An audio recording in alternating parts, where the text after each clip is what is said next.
Who knows who clips this out of context? I don't give a Do you think you were unfairly canceled for being seen with Andrew Tate? Yes, but yeah, I can't talk about it exactly the way it all played out. Okay. Obviously, and if I look at my life year and a half ago, yeah, I was the king of gaming, still am, but I was, right now, I could just go to Bahamas and live happily ever after until I die. So whatever I'm doing right now is just side quests, you know? What is this? What is the persona online? Is it you, or do you know you're trying to, like, mess with people a little bit and make a joke? All these political beliefs happen to be en masse promoted by ugly.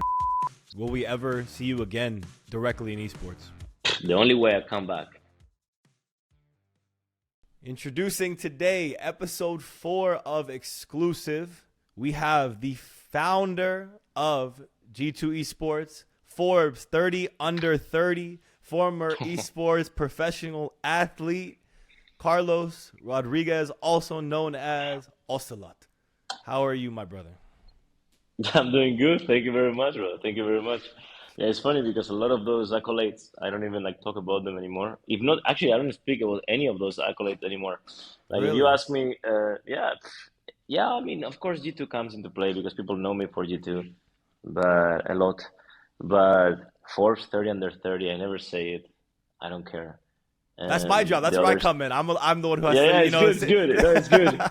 It's very Yeah. good. It's very good. It's just that I just don't care about this. I mean, I have so many awards and so many things like this that are just so not useful, you know.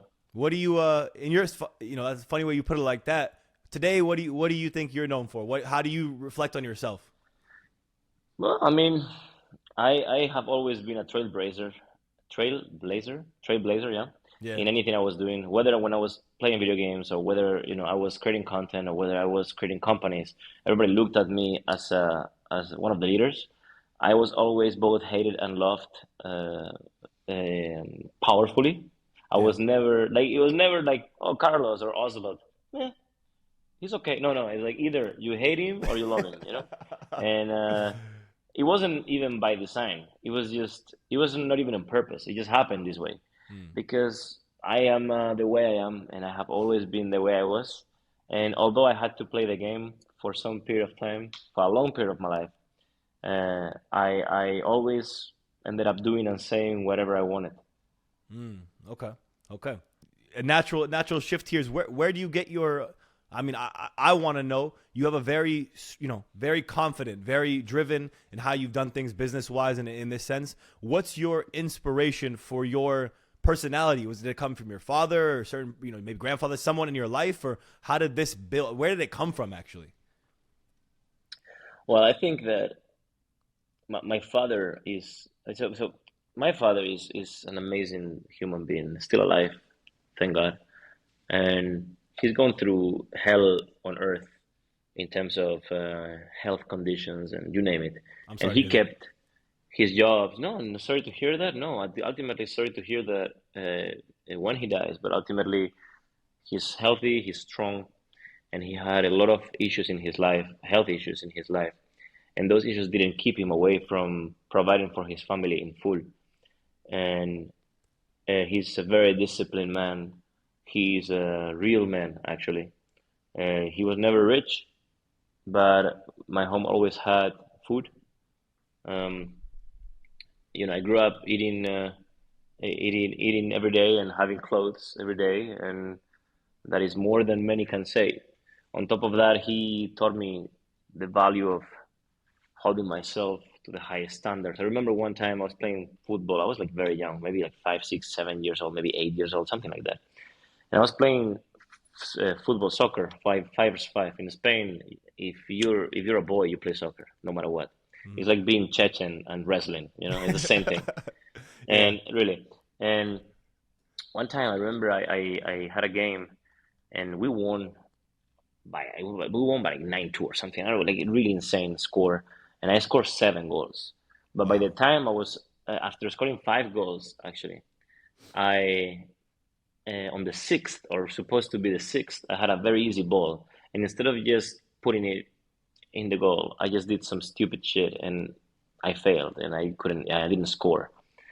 Anyway, I didn't think anything of it. And at the end of the game, my dad, I saw my dad was so angry. I could see his face straight, like just really, you wouldn't want to deal with him at that point. So my dad was kind enough to bring children from other parents to the game, colleagues of mine from the team in the same car, right? So we were like, I guess 3, 4 kids plus me, no, 3 kids plus me and my father, yeah.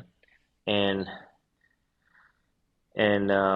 yeah, when he left all the kids in their homes, my dad just hit me and No said, let way. this be the last time. Let this be the last time Mm. that you don't take every opportunity you can to score or to do to close it, to close it. That's in Spain how it translates.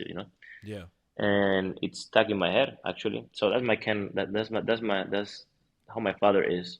So I'm sure a lot of the way I am is thanks to the way my father is. Also, Very. I think that God makes you the way it makes you. Whatever you think God is, many people think of God as the universe or whatever it is.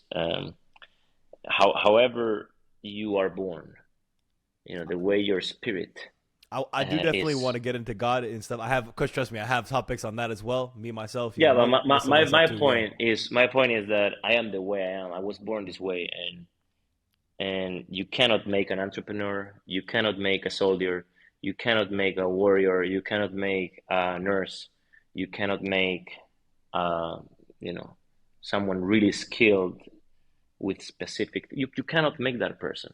I think that person Mm. is born, You were born with that and the drive and best that you can do. competitiveness. Exactly. So I'm pretty sure, even from when I was young, like, competitiveness was in my heart, and showing everybody that I am better than them was in my heart. Especially, I mean, showing other kids, other boys, yeah, that I Yeah. was better than them was in my heart always, and it continues to be. It's just part of the fun of life for me, just to show that I am better. And it doesn't matter what happens to me. I'll rebuild myself and come out of the ashes like a phoenix, rise like a phoenix.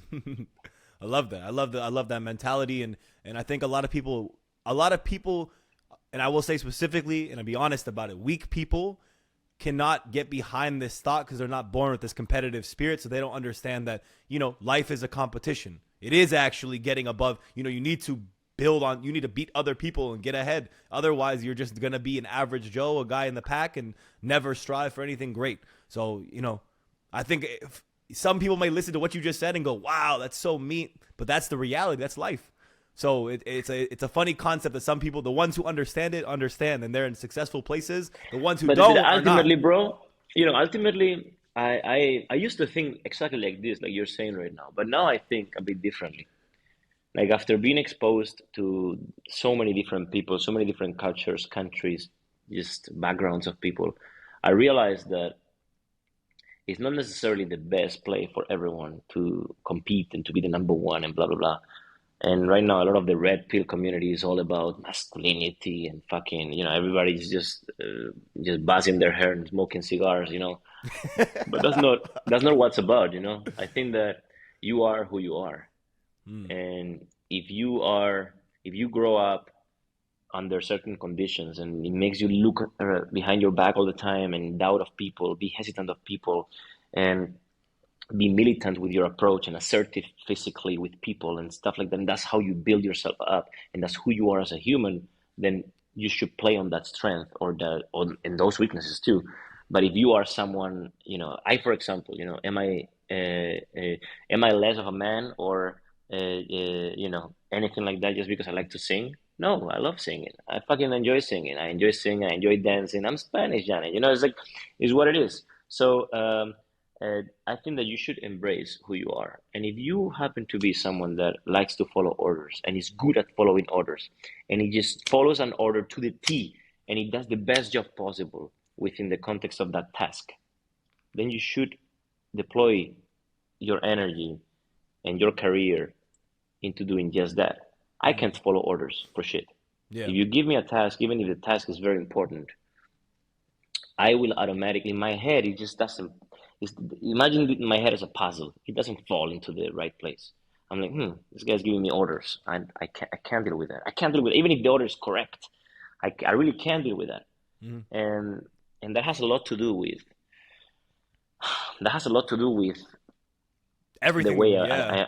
I'm born, you know? So I think that you should just embrace who you are. If you're a nurse inside of your heart, then you should be a nurse. If you're a leader inside of your heart, then you should be a leader. If everybody's trying to be Alexander the Great, the world wouldn't work.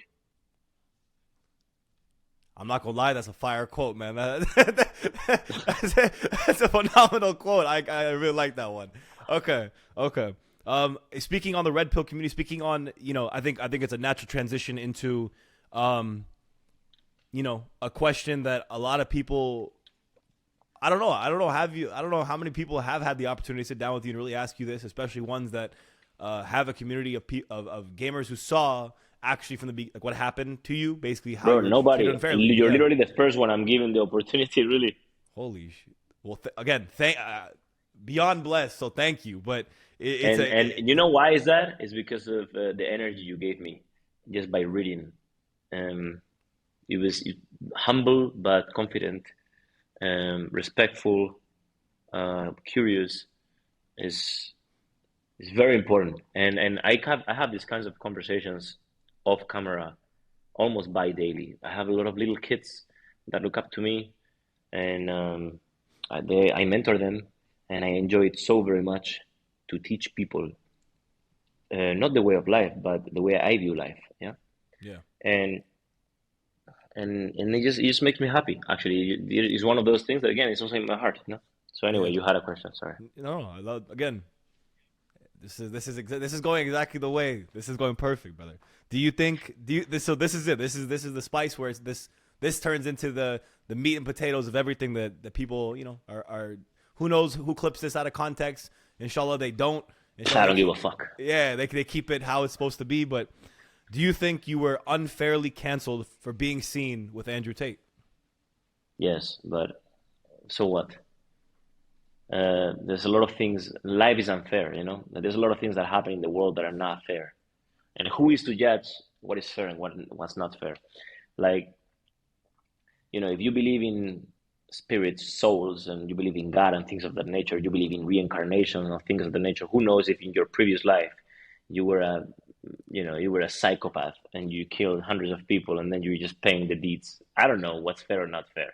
Right. So, but if you ask me just with just a baseline shallow understanding of reality, then I would say, yeah, it was absolutely unfair, and it is unfair because um,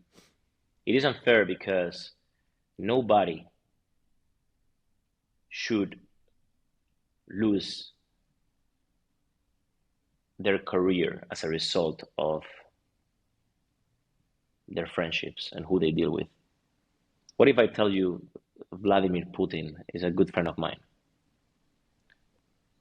It's not the case, by the way. But if it would be, Yeah. I mean, I'll be ecstatic. I like Vladimir Putin. So, no, but my point being, even in that case, people should be open-minded enough to understand that there's nothing good that comes out of vilifying somebody for a simple friendship, you know. Mhm. And to be absolutely honest with you, like Andrew is not my brother. He's not my closed circle, you know. And it's not like I'm his lawyer or closest buddy. I mean, in fact, I'm more friends with Tristan. I did, we had a lot more interaction and things together. But yeah, Andrew, I like Andrew. He's a good man. Same for Tristan, his brother, good man. Mhm. But even if I would not have liked them, even if they would not have been close to me, I would have reacted the exact same way I reacted. Like, even if instead of Andrew Tate, it would have been Saddam Hussein. I mean, he's no longer with us, but it doesn't matter to me. Nobody fucking tells me anything. Nobody tells me anything. Nobody has the right, and nobody has the authority over me to tell me who is my friend and who's not my friend. I only have the authority over me. I don't respond to anybody. And what they tried to do and what they did is to force submission. They forced submission. But I don't submit to anyone except God. I don't submit to anyone except God and my own will. Right. And it doesn't matter the circumstances, that will not change. Okay. I don't belong to anyone. I am a free man. In fact, Carlos, I saw it like a month ago. Carlos means free man. I never saw it until a month ago. That's what Carlos translates to. And I'm a big believer in whatever your name is and stuff like that, in a way also judges the way your life plays out. You know, many Right. times this happens to be true. Uh, Carlos means free man and valiant, both. Mm. Uh, so yeah, I'm a free man. And like it or not, I will always be a free man. And if I leave, I will leave a free man. If I die, I will die a free man. And if that means that I cannot deal with corporations because they're all pandering to the people. If I cannot deal with corporations because they're all pandering to whatever the new agenda is, then that's what it is, and that's okay for me. I don't need anybody. I would look. I was happy and poor. It's true. I am happier now, no longer poor. But if I would be poor, I would do the same things I'm doing right now. I would spend time with my brother, would go out, to Starbucks, drink coffee, have lemonade, and enjoy life the same way we're enjoying life. And I would be happy. I would be a happy man. I would still do businesses. I would still do things, and eventually I would get out of that hole and be successful again. But I am now in the peak of my life, the peak of my career, the peak of my everything, the peak of my income, which shows that God rewards those that live life by their principles unconditionally. So, brother, I don't know what else to tell you. If you are with me in those weeks of chaos and those days of chaos, you would have been, I think, anybody, if you have a camera in my home, I was living alone by that time, completely alone. If you're a fly in the wall, you will be fucking shocked because I was sleeping 8 hours like I sleep today. Every night I was sleeping 8 hours like a baby. I was before going to bed, I would have a big mirror. I was living in Berlin by that time. I would have a big mirror and I would look at myself in the mirror and I would ask myself, how do I feel about you? And I would be like, I'm proud of you. I'm actually proud of you. Why? Because you're doing something that even though you might lose everything. It was in the middle of all this chaos. I could have actually lost everything. I didn't, but I could have lost everything. It was a question mark in the air. And these people are fucking ruthless. These Americans are fucking ruthless. Really, really fucking ruthless. I respect to them. I applaud them. I give it to them. Yeah. Friendship means nothing. It's all money. Yeah. I still decided to follow my principles. And every man has in their heart the hesitation of what the fuck would I do if something this catastrophic happens to me. Every man toys with the idea of imagine during at war. I love this idea. Sometimes I have dreams that I'm out at war. And I'm just fighting with my man and I'm first in charge, first charging against the enemy. I'm with my sword and my horse and everything, Mm-hmm. And sometimes I was thinking to myself, what happens when I have two choices? One is the Spartan glory, choice, I guess you can say, and the other is, matrix success, or like, money or fame or, Yeah. and I always toyed with the idea of actually, you know what? I think I would be the kind of person that would die the glorious death. But until you are in this position, you don't know. In fact, most people bend the knee. Most people go for the easy path. It's the path of least resistance. Most people don't go for the Spartan glorious death. And I did. So I know that nothing can fucking break me. Nobody can break me. I can say, do whatever the fuck I want. I don't have to do, life is so good to me right now. It's incredible what God gives you if you just follow your principles unconditionally. I sleep like a baby. I don't do anything illegal. Never did, but I don't either, So there's nothing to be worried about. And I am just a free man that enjoys life and experiences everything the world has to offer in full. Mm. I think your situation again. I want to touch on a few things you said, especially specifically, it's the going from having everything in the quote unquote matrix.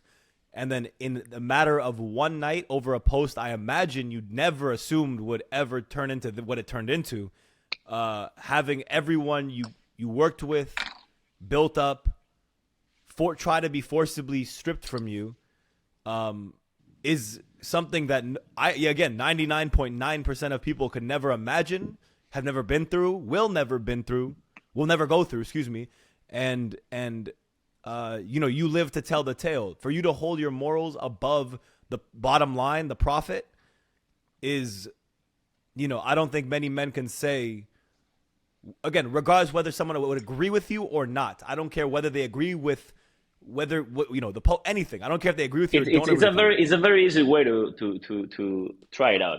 Like, regardless who's listening, okay? Yeah. If your job in any way, shape, or form relies on corporate pay or on some kind of system, and that is literally 99.99% of jobs. Not even if you have a company, as proven by my situation, not even that is enough to be out of the system. Just try. If you really want to try yourself and see whether you would die a glorious death or bend your knee, I'm sure if you're listening to me, one of you probably has a belief that goes against the public agenda. I'm sure. There has to be something you believe in closed doors, behind closed doors, that you don't talk to anybody. And maybe it goes against the agenda of the mainstream media or the agenda of your co-workers. Now, try to make that stance that you have public and stand behind it. Now see what happens. Depending on how far away from the public agenda your inner thinking and belief system is, you will see a different range of backlash, Right. If you just happen to disagree slightly with them, then you will just have your colleagues slowly separate themselves from you. Maybe they me behind your back. Maybe they talk about you as the guy, the weird guy with extreme beliefs.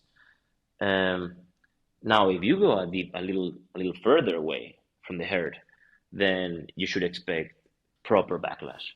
Like eventually HR calls you 3-4 days from now, or something of that nature. I guarantee you, without a glimpse of doubt, that is true. Right. So that is the exact description of working within the system. And you're playing the game. If you have beliefs that are different than the system's beliefs or what the system proposes to the public and the world, and you're not making them public, then you have to acknowledge you're working with the system. You're part of it.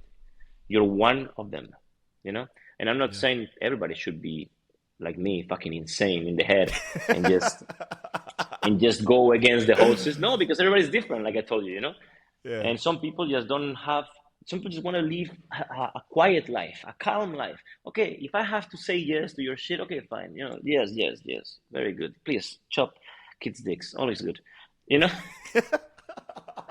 So if that's okay for you, and you feel the need to live the need for you to live a quiet, calm life overweights the need to push for the truth, then by all means do it. That is in your heart, is the way you are, in your soul. That's the way you are. You're just a calm person, conflict shy, whatever it is. But I'm not. I don't give a fuck. Very clearly. What I wanted to touch on again, something else you mentioned, exactly with this example you gave as well. How did you, how did you find out that the people you were working with for years, the company you helped build, how did it go from a post to an outroar to letting you know that they wanted you to exit? Like, how does that in real time? I can't talk about it exactly the way it all played out because obviously there's non-disclosures, and you can imagine, legally speaking, it wouldn't be smart for me to get deep into this, but you have to see my WhatsApp just every 10 seconds, new WhatsApp from a number I never heard of. Many times I would receive a message from someone saying, hey, this person sent me, I am this guy, and I will be, what the fuck? What is this guy reaching out to me for?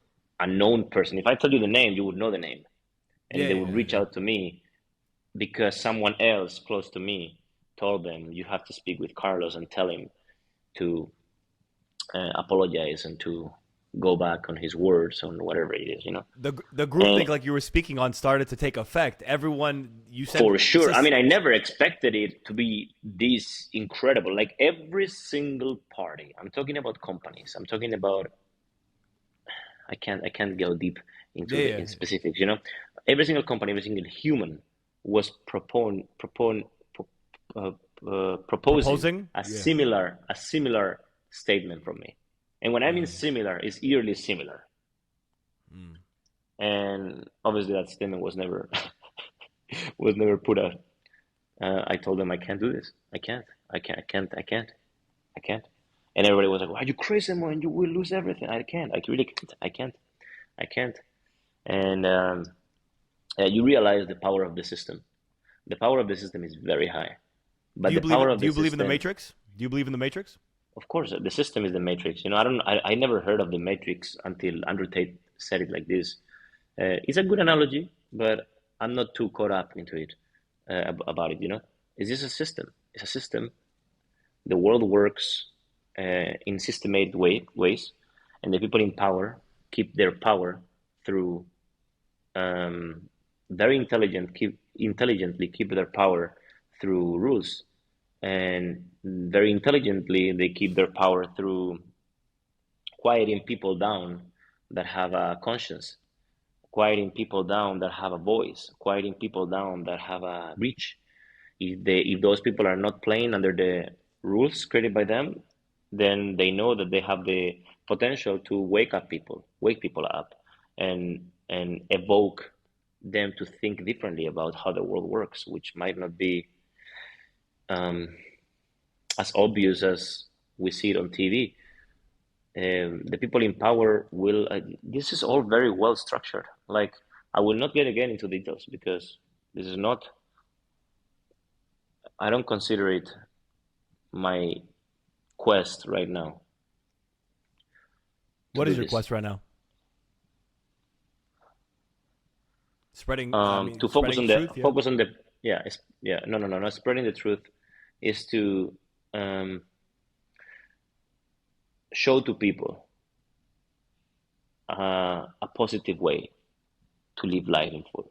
Okay, that's ultimately, if I can just overly simplify my quest right now, will be to show as many people as possible how to live and structure themselves as a life of fulfillment and happiness that does not rely on playing the game. This game I don't want to play. Right. So, Right. but yeah, bro, the world works in ways that the more you learn about it, the more you realize how untouchable everything is. There are Okay. things you cannot discuss in public unless you want to lose your job or lose your career or put everything you worked in the last 17 years in question. And you know what they say, right? You build bridges for 20 years, and then how is it? You suck a dick and they call you dick sucker, or you suck a toe and they call you toe sucker. Yeah. This is like, I built an insane career of insane credibility and reputation over 17 years, and now I'm the fucking crazy guy that is a misogynist or something like this. Do I give a fuck? No, but it is insanity how this all works, When you look at and it like that, when you that's zoom how the out like system that, it's works. crazy. That's how the Absolutely system insane. works. It used to be that the police or the sheriff in town or whatever it is, the people in power just put you in jail. But that became too obvious. So now what you have is agents of the system that they don't even have to be police. You get policed by society, and you don't even have to do something actually morally bad, like killing someone or or doing something extremely illegal and immoral, all you have to do is disagree with their beliefs, which many of them are not even based on science or facts available to us. Then you automatically get crossed as an extremist, and again, everything you built goes down the drain. How do you feel about there's two people I want to coming off this point, there's two people I wanted to ask you about. Just give, thoughts on how you feel specifically on their situations maybe right now in the Matrix attack, I guess. Andrew Tate, just keeping it, how do you feel about him generally, about what's happening in his situation now? Yeah, man. I like to talk about evidence in front of me. And the evidence in front of me is that there's no evidence that should keep any human, whether it's him or anybody I disagree with politically, in jail. Like, let's imagine somebody like HasanAbi, right? I don't think there's many people I can disagree with more. But if HasanAbi would be in jail for something there is no evidence for, and charged with something there is no evidence for, okay, I'm not going to tell you I would openly fight fiercely for his freedom, because that's not my job. Neither have I done that with Andrew or Tristan, but I certainly would not agree with it, and if I get asked, I will be like, well, that's pretty fucked up, actually, if you ask me. I don't care what the political beliefs of this guy are. You don't keep someone in jail without evidence. But yeah, I just look at the data in front of me, and the data in front of me tells me that there's something I don't know. You speak on something really, really true about the other side. The other side's very fucked up in the fact that they encourage, whether it was you, whether it's the Tates, whoever it may be, that they do lose their careers, they do go to jail, the repercussions continue to build. They don't care about morality. They don't care whether you're good, bad, or whatever. They don't care about unfairness. Because you said this one thing, you are now misogynist. Now you should be in jail. You should do this. You should have everything taken away from you. Whereas I feel like the other side is a lot more impartial. Is a lot more, like you said, if HasanAbi was in jail, you would still fight for his freedom in the sense of he deserves to be free. You wouldn't say these crazy things. I don't like to think about these insights, because the right also has very, very extremist ways to look at the other side. Right. I'm not saying both sides, the famous both sides are right or wrong, whatever. I am saying that humans benefit a lot from making their own opinions themselves, and being, everything they do should be merit based, should be individualist. Individualism is one of the most beautiful things of human nature, because every human wants to be liked. Every human wants to be respected. Every human wants to be looked up to for good things they have done. And individualism promotes this instinct. Individualism makes it so if you want to be extraordinary, if you want to be looked up to, if you want to be respected and loved, then you have to be a kind-hearted person. You have to be maybe great in your career. If you want to be respected, maybe then you have to be, a gentleman in some occasions, or the way you speak has to be extraordinary. Not because you're part of a group, you're already extraordinary. No, that's not the case. If you're fat and you're part of a group of fat people, it doesn't make you special. Well, I mean, especially unique in a way. You're fat, and you have a higher chance of earlier death.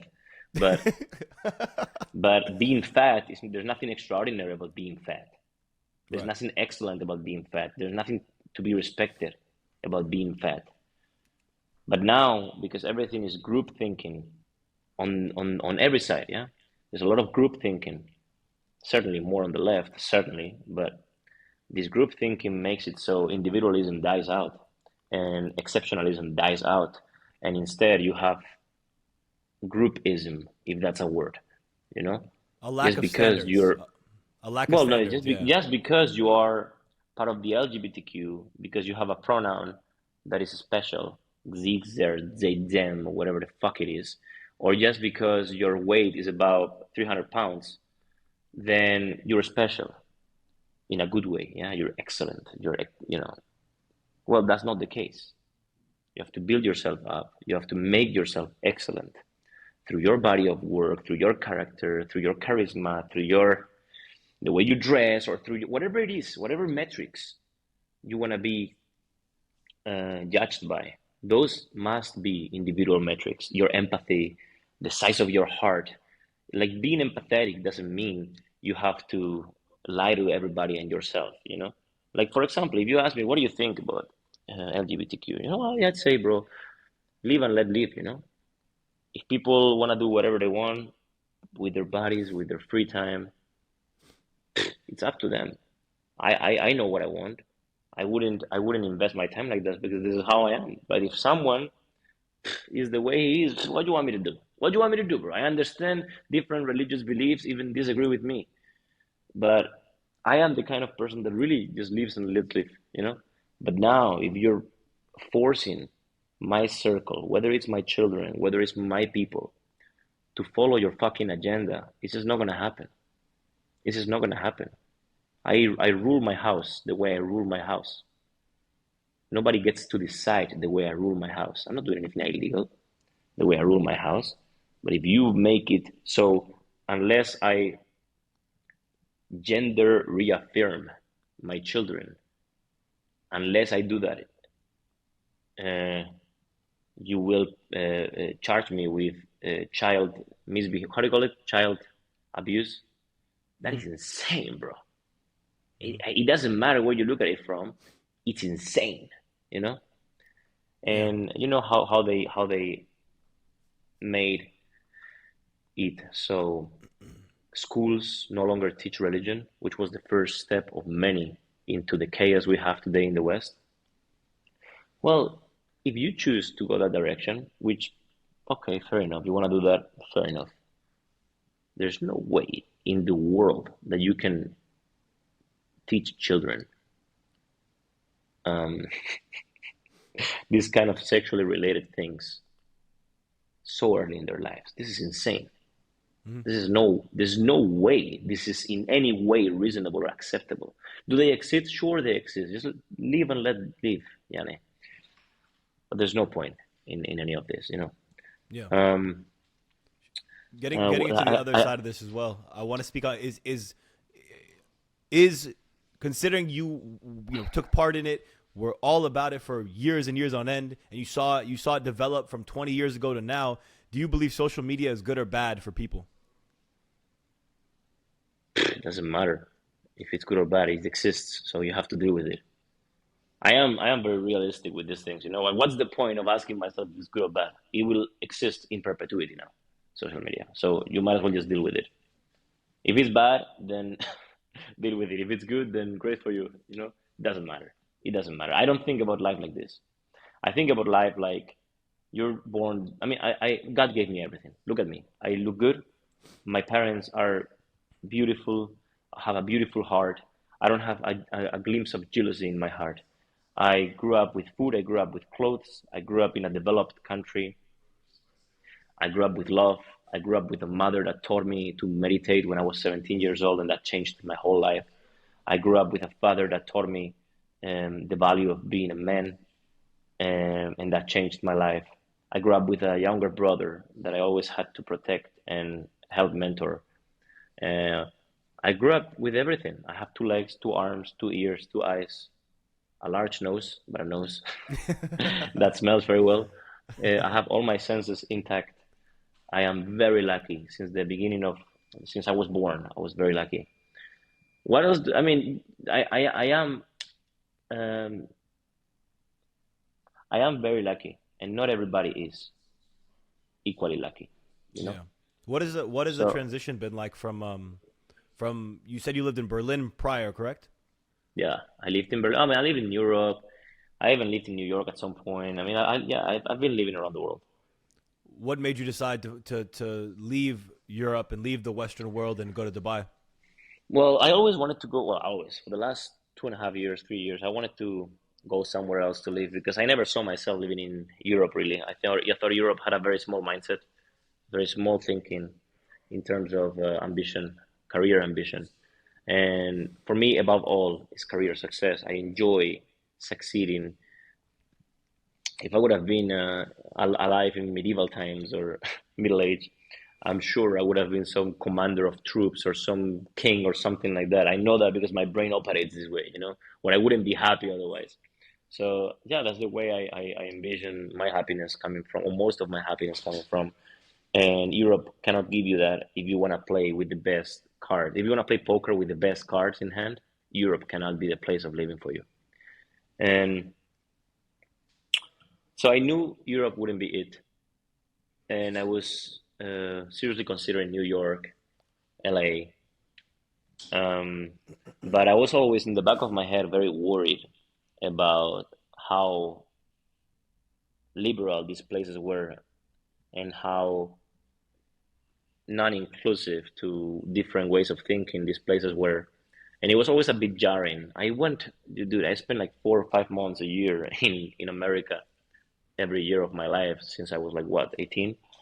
And so I'm very well acclimated to the American culture. And I remember going to Venice Beach when I was 17 years old.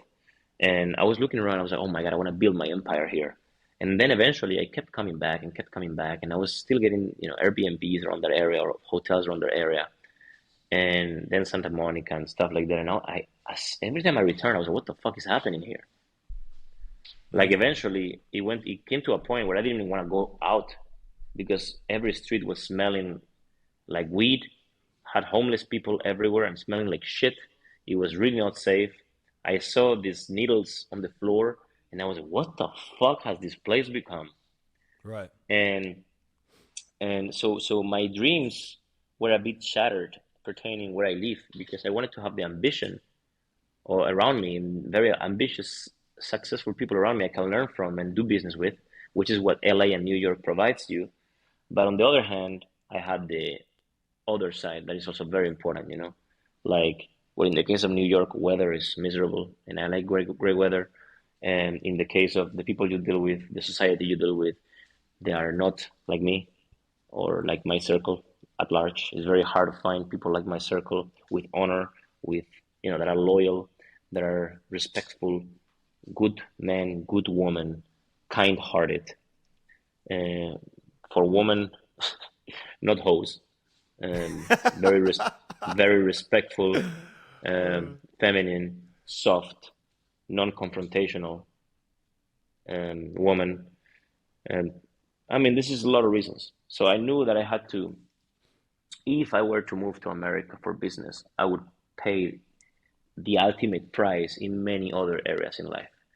So then eventually, I've been going to Dubai for a long time, and I enjoyed it a lot.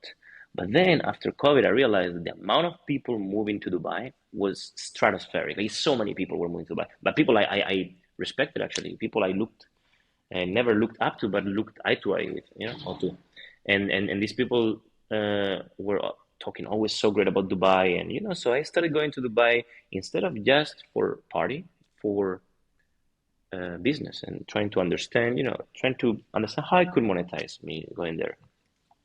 And I was shocked, bro. I literally go to Starbucks anywhere. I live at the Palm, right? You probably have seen the Palm of Dubai. It's this place that it looks like a palm, but it's artificially made. Beautiful. And I go to this mall here and just meet people that are even more successful than me and I'm doing business with. And this is unheard of in Europe. Unheard of in Europe, unheard of in America. This is unheard of to just meet people on the day-to-day basis, on a day-to-day basis that are this successful with this type of lifestyle. With in Berlin, so I have Ferraris, Lamborghinis, and stuff like that, right? And if I go to a restaurant, if I go to a club, you leave the club and your car has spit in it.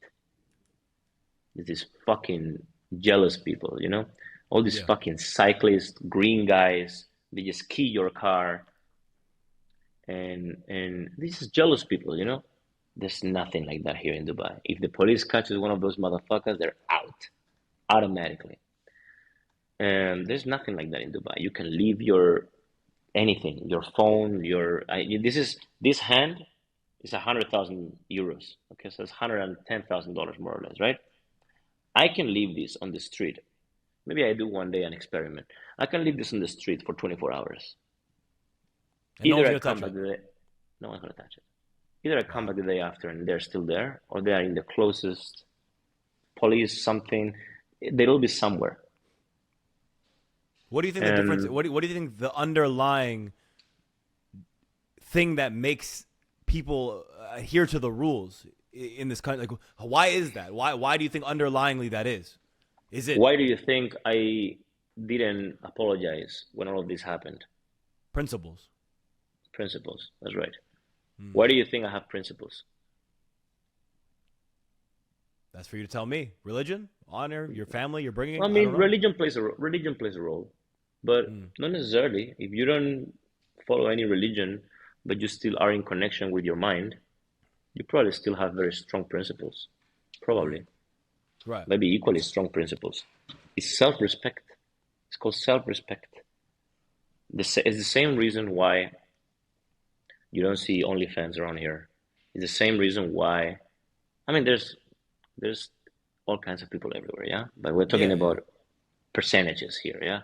Yeah. Um, the same reason why, yeah, women respect themselves, men respect themselves. The same reason why the likeliness of you being able to talk trash to a Muslim man about the Islam are very low without you at least getting into a verbal confrontation because people have self-respect, you know. Um, it's self-respect, brother. Everything boils down to self-respect. I don't respect myself enough if I steal money. I don't respect myself enough if even if nobody's watching, I steal $10 from the table. I don't respect myself enough if I sell my principles for for somebody that's lobbying me. Why? And the West does not respect themselves. The people of the West in the West don't respect themselves enough. And I think the first and foremost reason is because they are not spiritual as they used to be, whether that is through religion or through being in touch with their mind and in connection with their soul and with God. Um, that is the beginning of the end, you know? Speaking on the principles, the morality. I see you when you tweet and stuff. Sometimes you do say, sometimes you say Alhamdulillah in your bio. You have a Quran verse in there. Did you convert?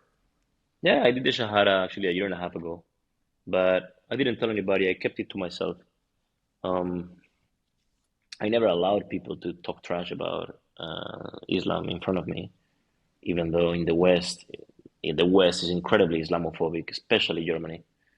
Um, but What was that? yeah, What brought you to that decision? Because I know if you're from Spain and yeah, it, I'm from Madrid, right? And yeah. Spain, of course, was conquered by the Moroccans.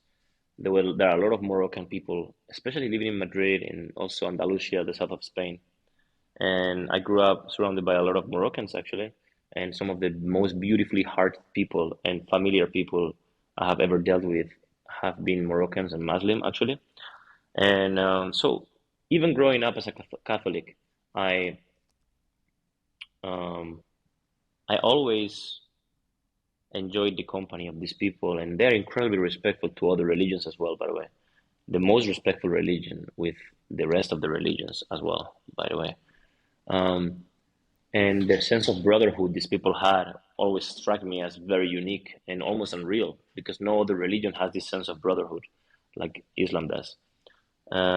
So yeah, for years I was always attracted to Muslims. Um, my brother is Muslim. He's a Palestinian, half Syrian, half Palestinian. Your brother, The your brother. not blood brother, sorry, not blood Oh, okay, brother, okay. but I was like, I call him my this is brother. crazy. Yeah. Yeah. Okay, okay. One of Um, your best friends. Yeah, best friends, close confidants. Yes. I mean, we do everything together. Yeah. So yeah, he's my brother. He's of course Muslim as well, and I did the Shahada with him. But yeah, I don't get. I'm not an extremist by any means. Um, I just naturally gravitated towards Islam, and life has smiled at me immensely since my conversion. I told you a year and a half ago, and if I look at my life a year and a half ago, yeah, I was the king of gaming, still am, but I was sitting at the throne still. Hmm. Um, but I wasn't deeply happy, really. I was walking into a room, I could just fart and people would just applaud. That doesn't mean I farted, motherfuckers. I never farted in a room, in a meeting room, because I'm a gentleman. But what I mean is that I could say anything and people would just They're just say, kissing "Oh, your ass. fantastic Yeah, idea." Yeah, yeah. exactly. And which is something I really hate.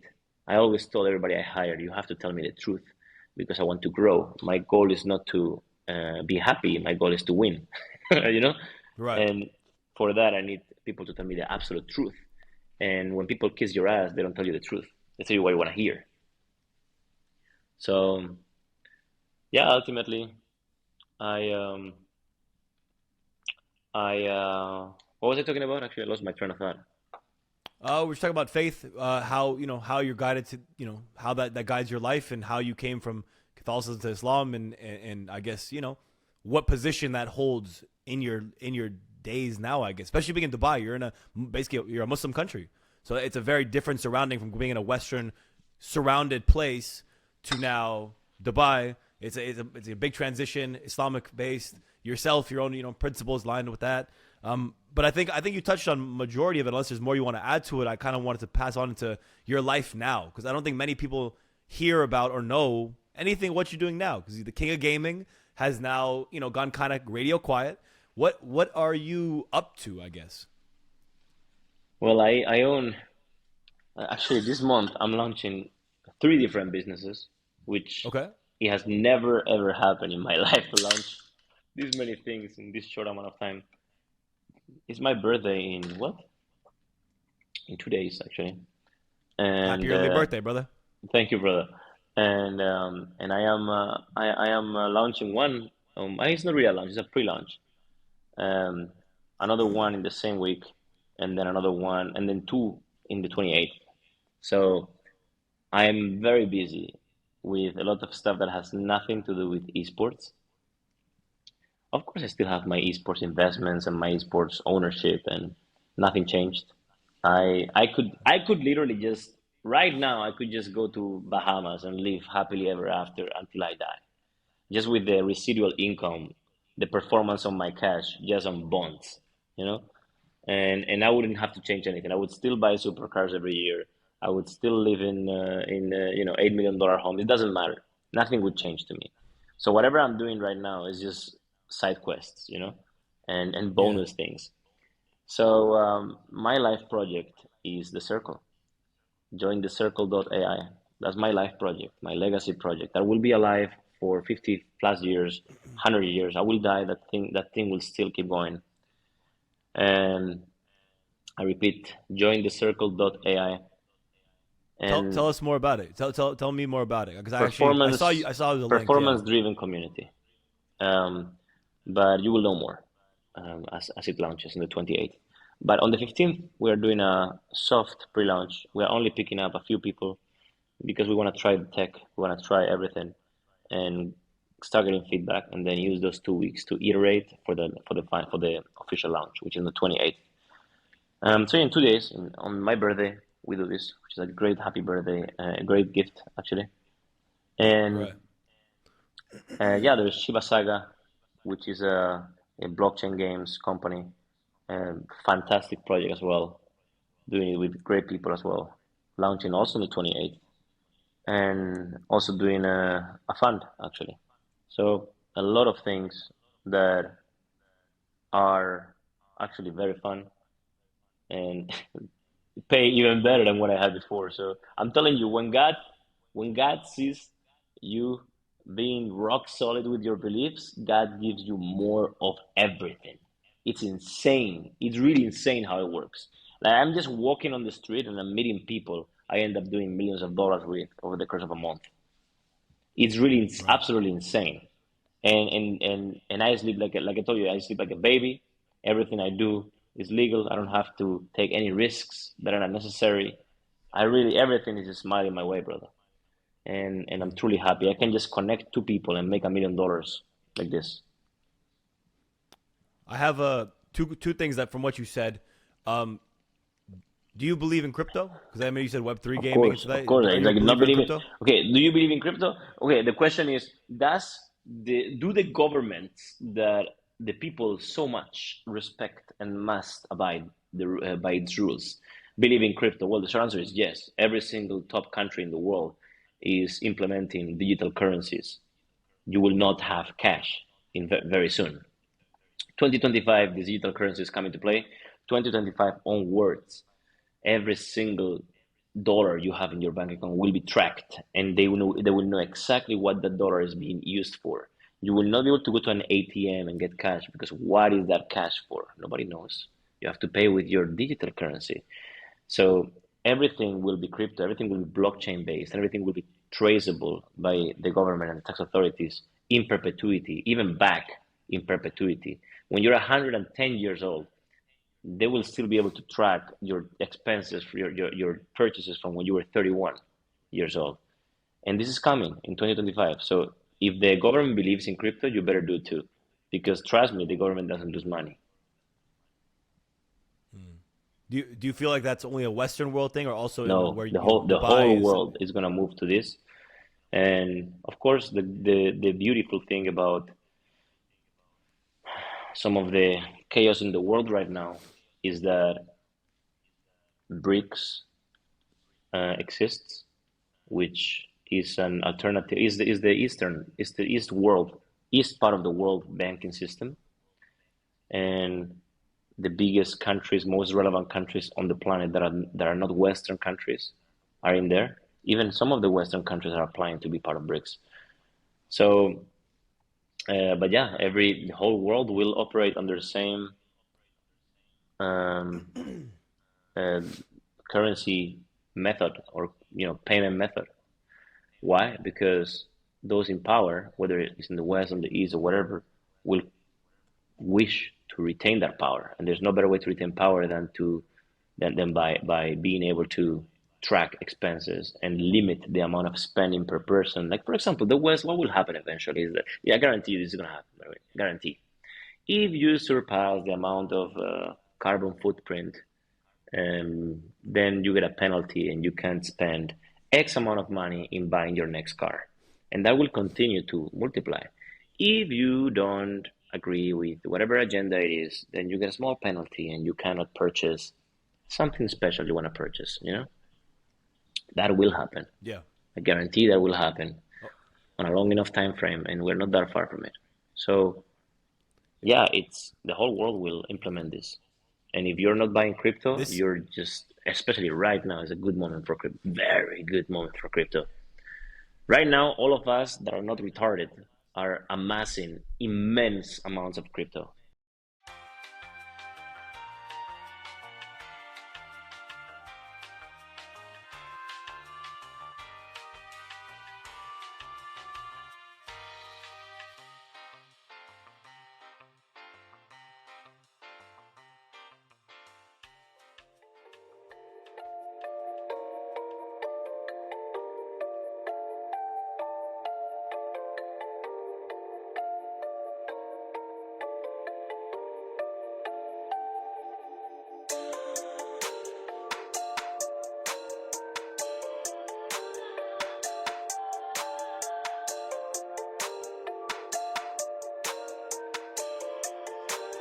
This is FaZe Music. the if two things again come up. If you had I mean, I could just ask you, I guess, straight up, what coin are you most invested in, particularly? I'm assuming Bitcoin. I don't like to talk about my portfolio because Oh, okay, fair enough. I I don't, I don't, understand. I don't I want to understand. respond to my own personal decisions to someone else, that complains Right, if they right, lose right, money right. or whatever the fuck. But I invest in top 20 coins, and I invested in my project Shiba Saga, or the project that I am co-founder of, Shiba Saga. Uh, because I believe in it, and I believe it's going to be a game changer. So as I No said, problem. We'll bounce off this one. I understand. shivasaga.com, the public pre-sale is out. But there's no need. If you want to just wait how the token is doing, you can also do that. After the 28th, the token officially launches. You can see how it goes in the graph, how it does in the graph. You invest if you want to, don't invest if you don't. But don't piss me off. And then I had, you spoke on just kind of the direction of the world with not, generally. What advice would you give to a young man today, 18, 20, 16, watching you, looks up to you, or just someone who doesn't know you yet and it has to guide this new world with AI, crypto, banking changes, the matrix. The world's not the same for when you were young. So what advice would you give now? But it's the same advice I would give if you asked me 20 years ago if I knew what I know today, which is, okay, first of all, let me rephrase something. Let me say something very clear, okay? The problem, I think, of religion is that when you are systematically, since the moment you're young, trying to be convinced by the media that religion is not that important, it's an afterthought, these religious guys are crazy in the head and blah, blah, blah, then you start questioning why being religious is actually good for you. And the problem when you hear, oh, all these Satanists, these demons are doing X, Y, Z, automatically people are like, oh, these people saying these are fucking crazy. There's no demons, there's no Satan, right? That's how people think. So the problem of talking about religion and talking about God is that people have an understanding of it being like mythological in a way, okay? Okay. When people think, do you agree with me? When people think about God or Satan, most people nowadays don't believe, in the West, don't believe they exist. Do you agree with me? Yes. Yeah. So I believe that. Yeah, most people don't believe they exist. So the problem is that when you say God, when you say demons, when you say Satan, people automatically think you're cuckoo. You're like talking about mythology. So I don't want to talk about God. What I want to say then, which is gonna get people to at least understand me better, is the following. The only thing I would tell a man or a woman today that doesn't know where they are in life, that doesn't know why they are unhappy, why do they need therapists all the time, why are they fat and they can't not be fat, why are they so preoccupied with things that don't matter, why do they have jealousy, why do they have hatred, why do they want Putin to die, why do they want Zelensky to die, you know what I mean?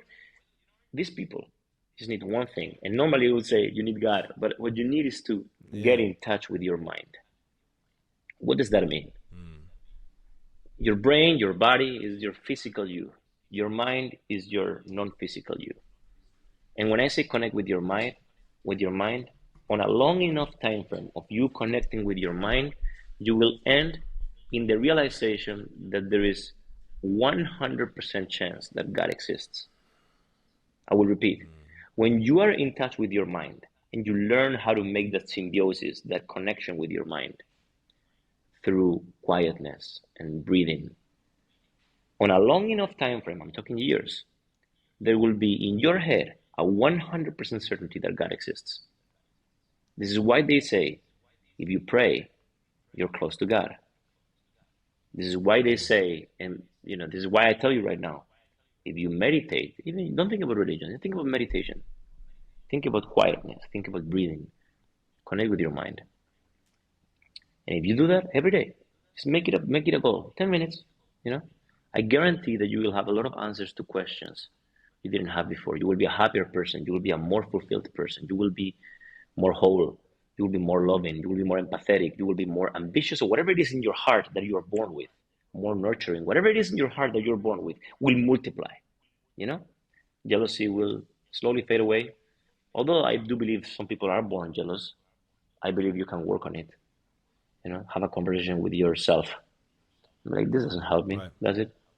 So that's the only thing I would tell people, to get in touch with their mind. Look inside yourself. Look inside, 100% look inside.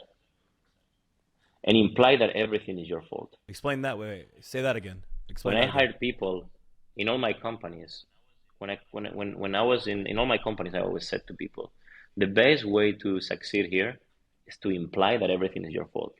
And I will say the same to everybody in their life. The best way to succeed in life, whatever success is for you, whether it's happiness, whether it's a rewarding experience, whether it's successful career, whatever it is that you consider success in life, just imply that everything is your fault. Your girlfriend leaves you, your fault. Your you feel like your parents don't love you, your fault. You feel like you're missing all the exams because the teacher hates you, your fault. You can't pass the driving exam, your fault. You're fat, your fault. You're not strong, your fault. You lost your six pack, your fault. You can't play football properly, your fault. Just your fault. Imply that everything is your fault. And once you do that, at first it's a bit jarring, a bit like shocking. Oh shit, fuck, everything is bad. But very soon you realize that there's nothing more beautiful than to fail on your own terms. That's why I don't like jumping from airplane with a parachute, because I am not the parachute. The parachute is the parachute. What if the parachute fucking fails or something, you know? And I just fucking pop, chop myself to death. Soup, Carlos soup. No, I like to do things that are under my control. I like to drive cars in racetracks, for example, right? It's dangerous, yeah. And you can argue, yeah, a car can also fail, but it's a little different because it's in your hands. You understand? And I think that there's no beautiful way to live life than to imply that everything is your fault. Even if just play a game, just play, how do you call it? Like play a role. Play the role of the guy whose everything is his fault. And I guarantee you, on a long enough time frame, you will be very, very happy, because it's liberating to know that you are the reason for your failures, for your successes. That's why I look at my life and I say, this is my life. I did it myself, all of it. I did G2. I did all the companies I made money with. I decided to invest in those companies that gave me great money. I built my relationships. I sometimes was in the wrong, and I built the wrong friendships with the wrong people, the wrong relationship with the wrong people. Sometimes I was in the right, but it's always my fault. It's always my responsibility, you know? It's a very amazing feeling when you come to that conclusion at a deep subconscious level. One thing specifically about everyone, including myself, you, others I speak to, anyone that's a boss, a CEO, runs a company, that the victim mentality is never in their brain. And that's, I think, speaks very much into what you firmly believe as well, that once you start taking accountability, don't blame the world or blame others for your shortcomings, is a game-changing moment. I would 100% back that. Bro, you know what? One moment that changed my life, I think I was like maybe 18 years old. Maybe 19 years old. No, I was like 20 years old maybe. And I was in Tenerife, Canary Islands in Spain. Okay. And there was a tournament, League of Legends tournament, that I was playing in. And the day before, I played very bad. So the first day I played very bad, and we lost, yeah? And it was one of the worst nights of my life. By then, I thought it was the worst night of my life, yeah? And I couldn't sleep. It was just absolutely terrible. And I was so disappointed. All the comments were saying, you have to change Ocelote because he's so trash, blah, blah, blah, you know? It was an important game as well. The day after, we had another game, the day after, in the same venue. So I remember going down the elevator alone, and I was like, oh my God, I feel so miserable, you know? I can't do this. I feel so miserable, you know?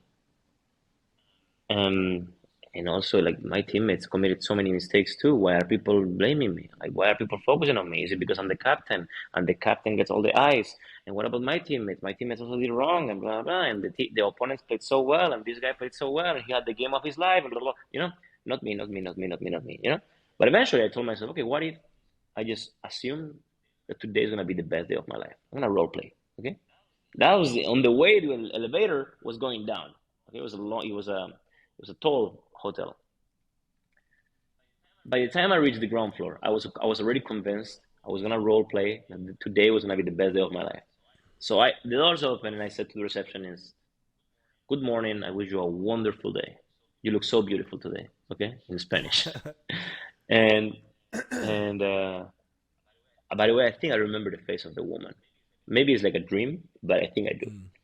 And that day went on to become one of the best days of my life, actually. I played fantastically, and everything just ran very smooth and amazingly. I received so much love from the people, so many pictures with the fans. It was absolutely unbelievable. It was amazing, one of the best days of my life, you know? And I told myself, look, what happens when I just take full responsibility and still almost blindly say, today's gonna be great. So yeah, big learning, bro. Big learning. Things like this, moments like those, I had a lot in my life that built who I am. I wanted to also shift a little bit here. We've covered a lot of the personal. We've covered a lot of that side. You know, there's always this side of social media as well that you specifically are a very polarizing figure online. You know Yes. this. I think. Do you try to be? Is it like a humor based thing, or is it like what is this? What is the persona online? Is it you, or do you know you're trying to like mess with people a little bit and make a joke? Yeah, I don't take it that seriously. And it's funny because on one hand, I'm empathetic, very empathetic, and I like to do things that people like. But Okay. at the same time, I like to like if okay, for example, right? If my brother's having uh, nagging day, I like to, like I like to, or David, my assistant, he's behind this camera. Like Okay. if David has a bad day, not a bad day, like okay, if David has a normal bad day, then I help him, yeah. But if David has a nagging day, like a little bitch day, I just, you know, yeah, oh, you little bitch, yeah, yeah, you want me to cry for you? Is that what you want me Yeah. to do? Wait, you Yeah. want a coffee, David? You want me to be your assistant today? No problem. You know what I mean? I just Yeah. piss him off like this, You're And in joking a with your way, boys. You're joking with your guys. Yeah, it is what it yeah, is. you're joking with your boys, but you're almost like taking their current weakness and making it obvious to them how fucking retarded it is. It's just an angle thing, and they do it with me as well. I also have bad days. I also have bitch days. I also have, I wake up like this, and then my brother comes and just does some weird shit, and brother, just fucking leave me alone. And then he does it double because he sees I'm getting pissed by it, and then you know what I mean. And and then he's like, let's go gym, and I'm like, no, bro, I'm not feeling today. I'm feeling off. Oh, poor little boy, he's feeling off. Yeah, okay. Then do you want me to cry with you? I come with you to the bed, and then he just, you know what I mean? Like, this is just in a way what I'm doing with Twitter. Yeah. You know, Yeah. Yeah. it's almost like there's two ways this goes. Either when I tell David, "Oh, poor little David, he's having a bad day," yeah. Maybe David, if I mean, I know he's a loyal, strong, honorable, good man. But if I would have the question whether he is or not, me doing this would automatically give me the answer. It's a good filter. Okay, let's see how he reacts. Maybe he reacts like a little bitch, and he just recludes himself, and he just doesn't want to be my friend anymore, and he just quits the job. And I'm like, okay, well, great, thank you very much. You saved me time. Same goes on Twitter. Whoever unfollows me for some of this fun I'm having is a great unfollow. In fact, people that respond to me and don't unfollow me, and I don't like the response, I automatically block. It's a great thing. Now I know you're a fucking idiot. It's a great block. Or some of them I mute so that they think I read them, but I don't, and they continue to give me engagement. So it's almost like I'm playing with them in that way. It's not that deep. It's fucking Twitter. Most of these people, when I say most, like 99% of these people, if you meet face to face, and I tell you because that has been the case all my life, they will want to shake my hand. They will ask for a picture. They will tell me, oh man, what they did to you, I don't agree with it. By the way, ever since this happened with Andrew Tate, I probably made 1,000 pictures, 800 pictures maybe, with people on the street that stopped me. How many of those people do you think told me anything, even like very softly bad about what happened? Not one of them. Not one of them. I can show you my Twitter PMs, DMs as well, Zero times Instagram on the street. DMs. Zero times on the street you've been stopped. Zero. Zero. No, no, no. I have been stopped, No, for bad things. but For bad things. for bad things, zero times. Zero.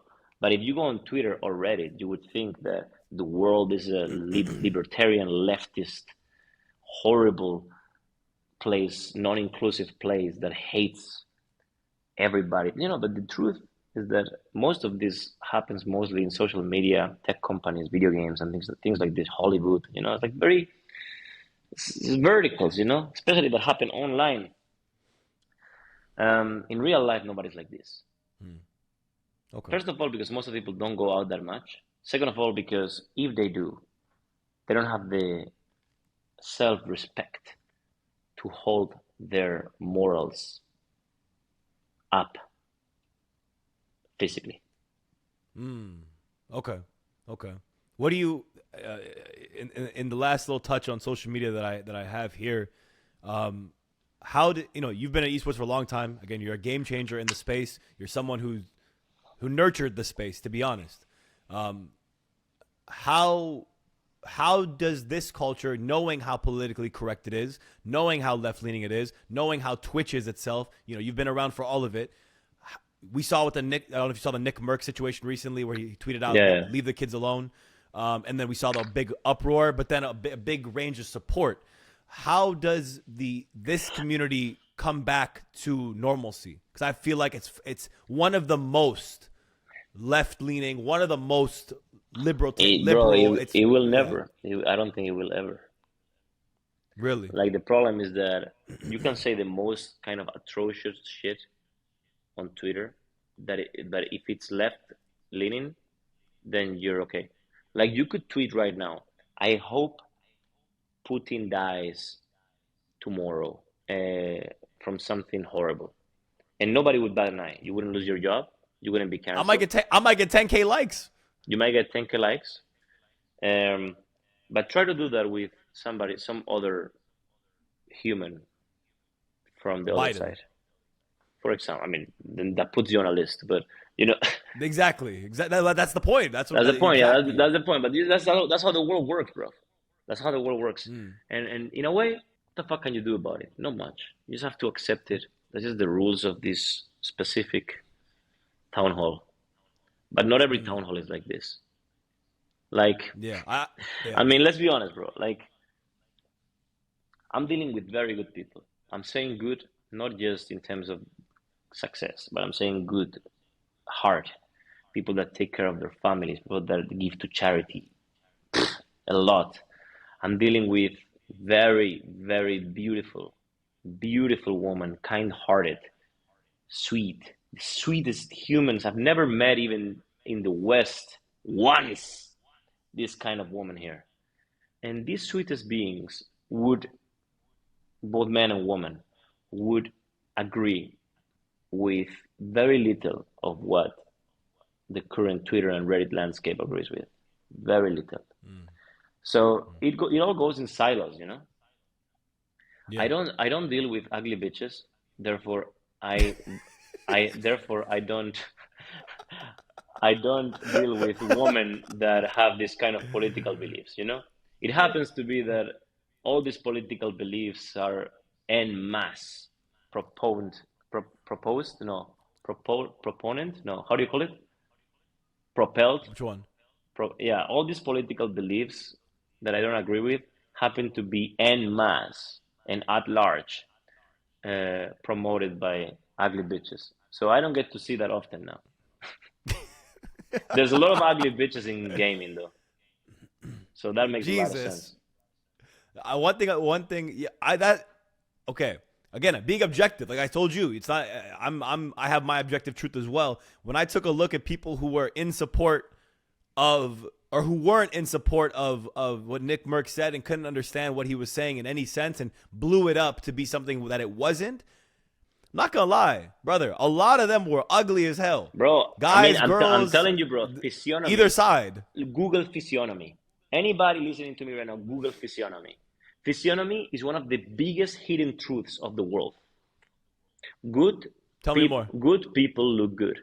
Bad people look bad. I'm not saying good as in you're born beautiful or you're born ugly sometimes, yeah. But physiognomy gives you is not just about the size of your nose. My nose is enormous. However, I'm a handsome, good-looking man that most women on the planet would be happy to spend time with. Why is that?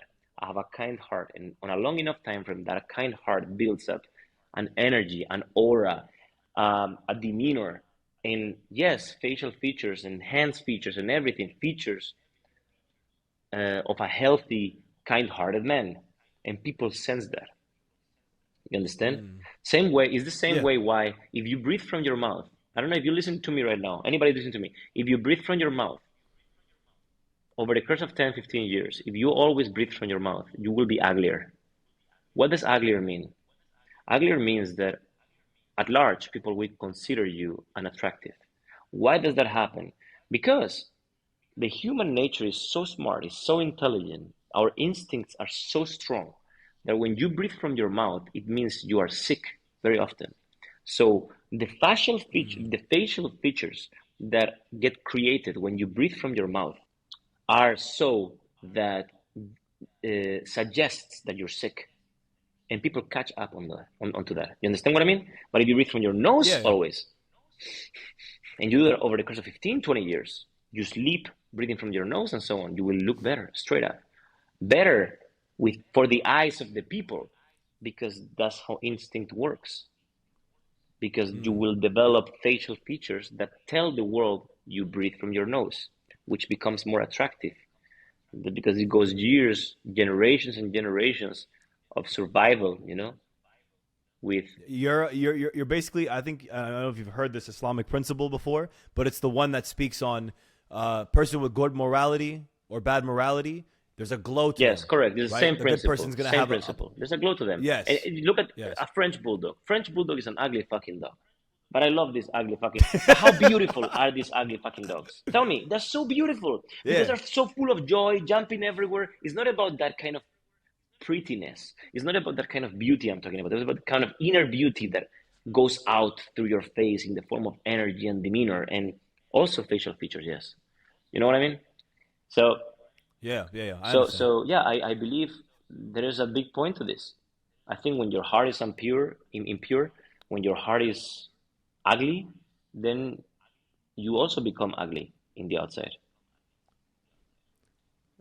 A lot of, this entire conversation, it's you're already someone that many look up to. You're already a person that's voice is big. You're already someone that's done a lot of successful things in a short time. You're Thank still you, brother. young, relatively young. The how do you want to be remembered? Because a lot of narratives are put on your name, but how do you want to be remembered? Um, when I die, I want millions of people to celebrate that I celebrate my life, you know, and it has to be a celebration, you know. It has to be a celebration of what I have done. That is my goal, and there will be people, for someone to be loved, there has to be an equal amount of hatred on the other side. Tell me someone that exists in your head who is only loved immensely, only loved immensely. I can't think of many people like this. It's almost like energy, the back and forth of energy, the in and out of energy is almost always, in my opinion, is always equal. You cannot love someone fanatically without having people hate that same person just as fanatically. So I know one thing, which is I will not live a life where people hear my name and they say, yeah, he's okay. No. I am living a life where whoever hears my fucking name will either be on one side or the other. And I want to live my life in a way where the side that I respect is that side that likes me. And the side that I don't respect is the side I want them not to like me. Because if this side that I don't respect likes me, that doesn't speak very highly of what I'm doing. For example, if little rats, if insects people that you don't trust for business, people that you don't like to spend time with, if these kind of people are the people that tend to like you often, you should ask yourself, what the fuck you're doing wrong? Your heart is not in the right place. Your angle is wrong. Which is exactly why I don't trust people that has a shitty circle. I don't trust people that say, hey, this is one of my best friends, and I can see the guy is a jackass, jealous, not competent, or whatever it is, Just bad attributes, bad traits. Because you are what you allow. And if you allow little rats around you, that doesn't speak very highly of you.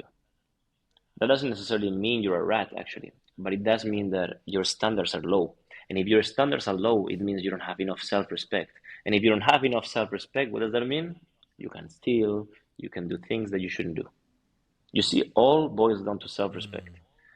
So I don't allow people to be close to me if I know these people, the circle of these people are people I wouldn't have on my circle.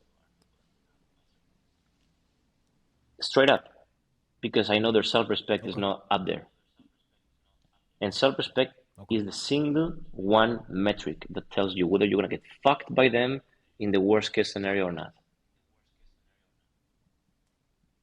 Will we, speaking on the legacy, will we ever see you again directly in The esports? only way I come back is if I just purchase something by myself, spend $500 million on buying something, and just force everybody to just accept it. That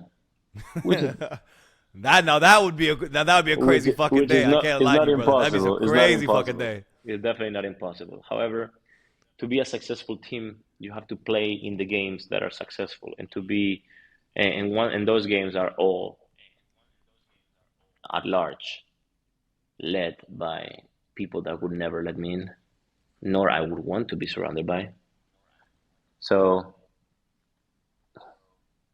yeah, probably, yeah, I think it is possible, but it would need to be a little different in the form of the creation of a video game that everybody must play because it's just so fucking good.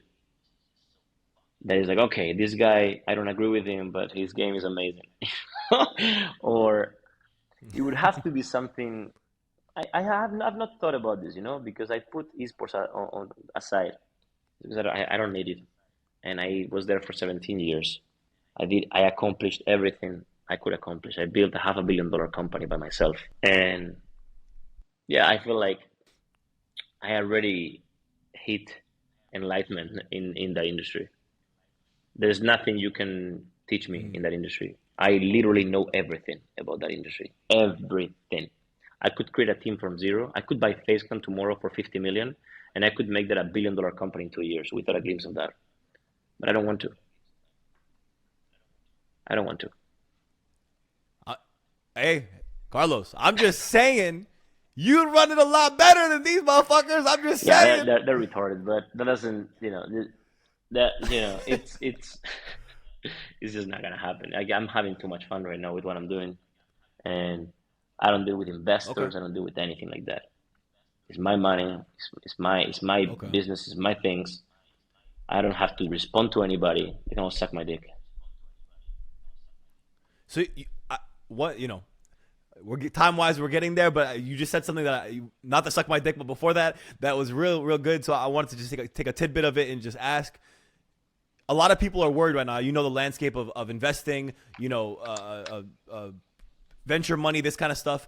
People are worried about the sphere of esports. As someone who's created one of the only massively profitable and good companies out there, do you believe that a lot of this doom and gloom, that these companies have no way of being profitable, no way of being, making it out of this phase of esports? Do you think it's an excuse, or do you think there is a way to make a company there is a successful way. and profitable? I tell you, I could take esports? FaZe and make it profitable within the next 18 months, maybe 24 months. Make the company the most worth in the world. Truly worth. And I knew exactly how to do it, A, B, C, D, E, F, G. I knew exactly how to make esports companies succeed. If I would advise a company to do this, or I would run a company to do this, I have 0% chance that I would fail. I am 100% convinced that I would accomplish this. And the reason is because I understand the industry. The reason is because I understand the people that play video games, I understand the people that watch the games, I understand the publishers, I understand business, I understand attention economy, I understand entertainment within the context of video games. And most teams don't. That's why they are not profitable. Most companies don't. That's why they're not profitable. That's why there's this bloom and gloom. Why? Because boom and gloom, or whatever it is. Yeah. Because when things go wrong, when things go right, everybody's raising money at insane valuations, even though they have no revenue, even though they're not profitable. They're investing their money very unintelligently. It's like giving money to a monkey. and they're doing all kinds of stupid shit that when shit hits the fan, that stupid shit is not sustainable, and then everybody is pants down. They're unable to make their company work because when they had the money, when they could raise the funds, and when they could have chosen to deploy those funds intelligently, they chose not to because they have no fucking idea what they're doing, or because instead of fighting for the success of the organization, the company, and the people working in it, they were fighting for their own egos, you know? And I never made a signing of a player just to build my name. I made a signing of a player to win and to make money with that player and to make the company successful. And that applies to every single thing I've done in the day-to-day in G2, right? So ultimately, what I would say is there is a way to make this company successful. I have done it, and I could do it again at any given point, in scrappy times, in gold rush times, at any given time. I will not anytime soon because I still own an incredibly large portion of G2. But I could do it, and I have zero doubts in my mind. But these people are just not, they just don't understand how to. Okay, so that's my short answer. I think the industry is absolutely amazing.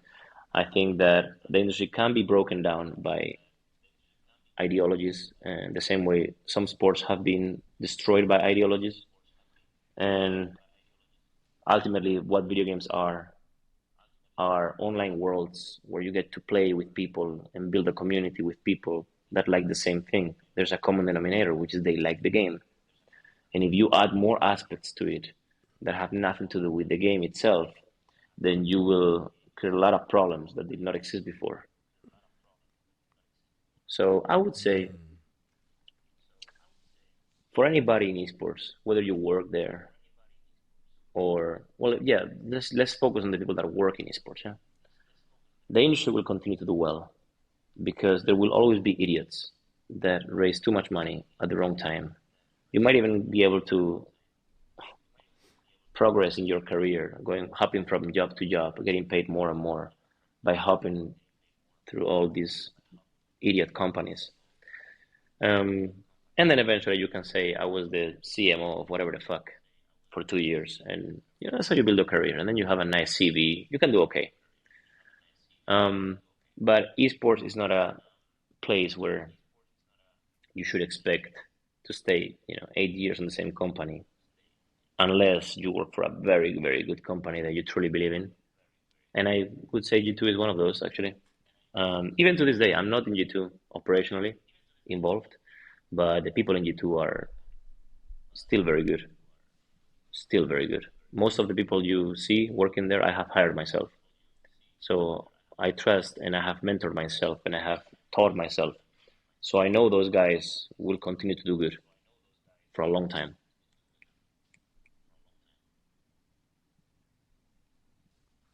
Okay. I think that's the perfect portion. Perfect portion to conclude this side of the interview. I'm gonna ask my final 7 questions that I ask at the end of every conversation and interview. Before I ask them, where can people support you on your journey? Just join the circle.ai. Open World AI. Put on your email address there. Yeah. Join the circle.ai. Okay. And by the time this is out, maybe you already know and can see what it's about.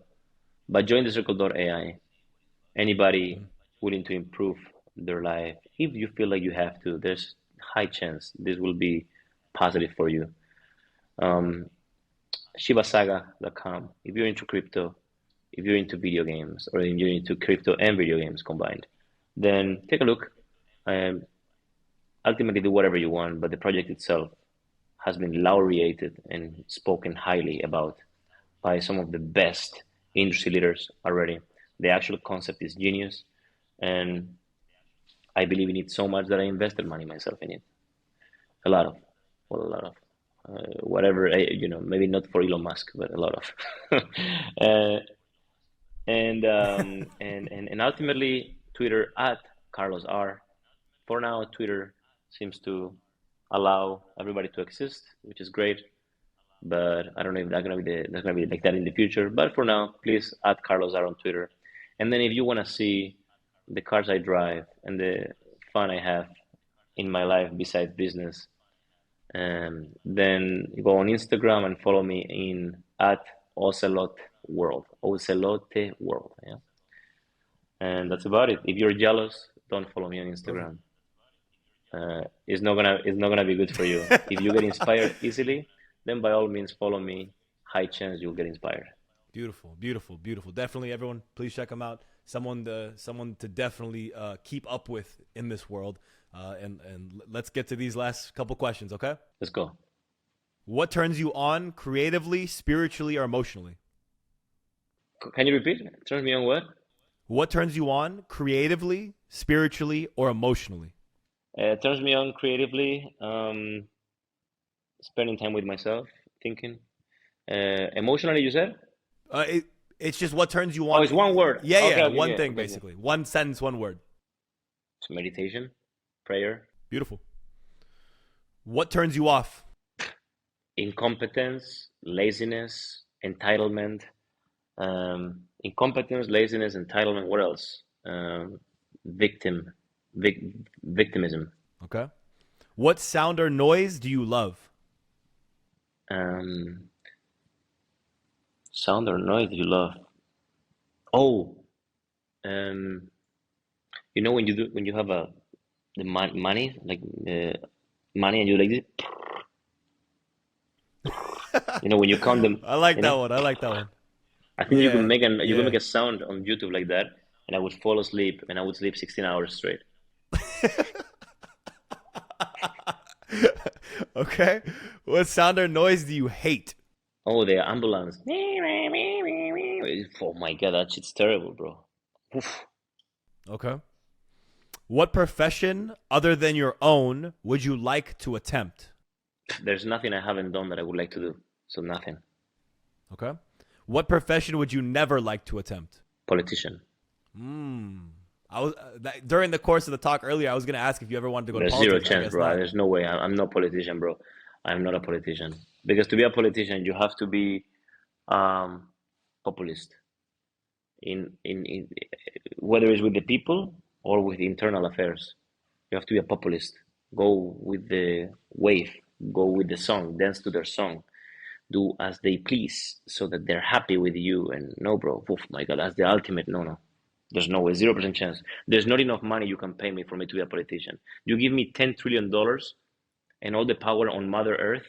You give me kingship of all the countries on the planet. I'm not going to be a politician. Okay. If heaven exists, what would you like to hear God say when you arrive at the gates? I would like to see God doing like this, motherfucker. You know, this is just. Let's go. My That's the best man, ending you know, to and this. then just. That's it. That's the best way to My do it, bro. man. Well, again, brother Carlos, I appreciate you. Thank you for hopping on with Actually, I me. like this question, bro. Yeah, you like the trivia, the Nice, ending bro. Very questions? nice. Very nice. Yeah. I like to end every interview like that. And it's a tradition from someone else as well, but I like to carry it on because he passed away. It's a great ending. Who passed away, It's sorry? lets people know a little bit more. Have you ever heard of James Lipton Inside the Actors Studio, the show? Yeah, man. Yeah, man. And so who was he for you? For me, it was someone I watched growing up. I loved conversation. I actually like this. I love speaking to people. I love just having conversations and talking and hearing people's point of Mashallah, bro. views. Yeah, I think everyone should have a chance to speak, and he just made everyone comfortable. So I always watched him and like observed what he did. Amazing, bro. Well, I'm glad you have a great inspiration to do this, bro. I had a good time. Um, I'm very happy I did this, and I don't have free time whatsoever, bro. I'm actually 30 minutes late for something, but it's okay. I appreciate you, bro. I'm very glad I did this. You're a good man. I had a good time. I hope people enjoy it, and more importantly, learn something they can apply that improves their lives even 1%. That would be happy. That would make me happy. And other than that, thank you very much for your time, my brother. Hope you enjoyed it as well. It was nice for you as well. Thank you, man. We'll be in touch definitely outside of this, and if anything else comes up in life and you ever need to come on and tell some people something, you know where to come, man. All right, I appreciate you. Thank you, brother. That's Thank you. the episode, Hope to guys. meet you one day, inshallah. Inshallah, one day in Dubai we'll be running around the city.